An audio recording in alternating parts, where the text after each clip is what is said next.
যাদেরকে 500 টাকার জায়গায় 1000 টাকা দিলে ওয়াজের বা মোনাজাতের ভাষা পরিবর্তন হয়ে যায়, এদের কথার কোনো উত্তর আমি দিতে চাই না। এদেরকে আমার এত বেশি করুণা হয়। বড় বড় মৌলানা সাহেবরা ইউনুস সুৎখোর, এর চেয়ে মহাপাপী আর কেউ নাই। এখন আসি সময় দেখলাম সেই মৌলানা সাহেবই দোয়া করতেছে, হে আল্লাহ, নবীর পরেই যাকে স্থান দিতে হবে সেই ইউনুসের পক্ষে বলেন সবাই আলহামদুলিল্লাহ। এদের কথার এই 500 টাকা 1000 টাকা যারা মানুষের ঘরে খায়া লিল্লা খায়া যারা বড় হইয়া বড় বড় কথা বলে, এদের কথা এদের কোনো সেন্স কাজ করে বলে আমি মনে করি না। তবে আমি একটা কথা বলি, এরা হইল মোল্লা মুন্সি। মোল্লাতন্ত্র কিন্তু ইসলাম নয়, ইসলাম কিন্তু মহান। মোল্লাতন্ত্র চিরদিন ইসলামকে ছোট করেছে। কাজে এই বাংলাদেশে মোল্লাতন্ত্র হয়েছে আর ধর্মের নামে ব্যবসা শুরু হয়েছে।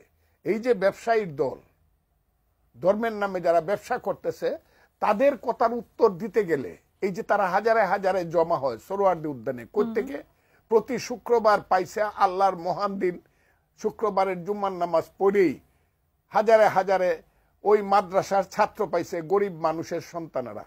আমি আজকে পরিষ্কারভাবে বলতেছি, মাদ্রাসাতে যারা লেখাপড়া করে এরা খুব সাধারণ গরিব ঘরের সন্তান বেশিরভাগ।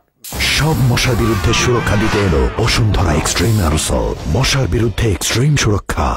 অন্তত 96-7% এই ছেলেপেলেরা কিছুই বুঝে না হুজুর ছাড়া।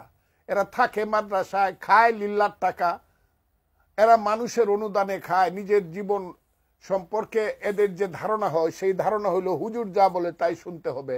হুজুরেরা তাদেরকে কয়েকদিন পরে পরে প্রতি শুক্রবারে অথবা 1 মাস 2 মাস পরে পরে তৌহিদি জনতার নামে, ইসলাম রক্ষা করার নামে সোহরাওয়ার্দী উদ্যানে জামাত ইসলাম, হেফাজতে ইসলাম তারা এসে যুক্ত হবে।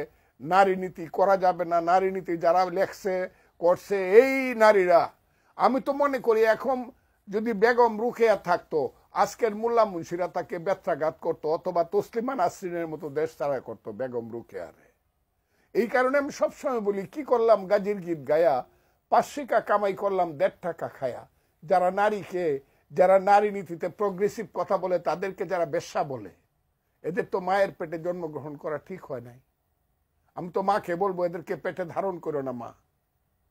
বা ইভেন মৌলানা মৌলভী সাহেবদের ঘরে যে মায়েরা বোনেরা, তাদেরকে বলবো তোমরা এদের বাচ্চা পেটে নিও না, এরা তোমাদেরকে খুব ছোট নজরে দেখে। আমি খুব কঠিন কথাগুলো, এই this time once it will come, যে বাংলাদেশের লক্ষ কোটি মহিলা, তারা তো 50%, 18 কোটি মানুষের মধ্যে আমার মা বোনেরা তো 9 কোটি। এই 9 কোটি একদিন রাস্তায় বেরিয়ে এদের বিরুদ্ধে, এদের পাতে ভাত দিব না, এদের জন্য তরকারি রান্না করব না।